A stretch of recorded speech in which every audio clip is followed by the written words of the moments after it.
آپ کے شہر کے شاعر محترم باسط عظیم، میں ملتمس ہوں جناب باسط عظیم سے کہ تشریف لائیں اور اپنی غزل عطا فرمائیں۔ جناب باسط عظیم۔ خاموشی لب، جی خاموشی لب موجب صد جرم بنی ہے۔ واہ واہ۔ خاموشی لب موجب صد جرم بنی ہے، یہ بھی صلہ جذبہ حب الوطنی ہے۔ واہ واہ واہ واہ۔ خاموشی لب، خاموشی لب موجب صد جرم بنی ہے، یہ بھی صلہ جذبہ حب الوطنی ہے۔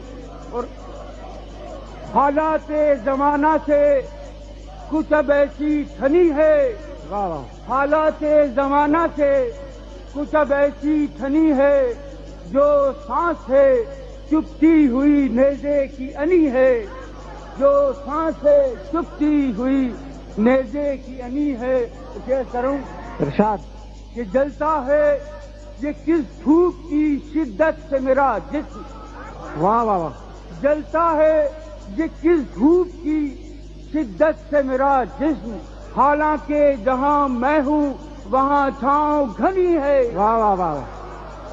جلتا ہے یہ کس دھوپ کی شدت سے میرا جسم، حالانکہ جہاں میں ہوں وہاں چھاؤں گھنی ہے۔ سبحان اللہ، اور سبحان ہر اللہ۔ صبح میری صبح تگو تازے تمنا، ہر صبح میری صبح تگو تازے تمنا، ہر شام میری شام غریب الوطنی ہے۔ سبحان اللہ، سبحان اللہ۔ ہر صبح میری صبح تگو تازے تمنا، ہر شام میری شام غریب الوطنی ہے۔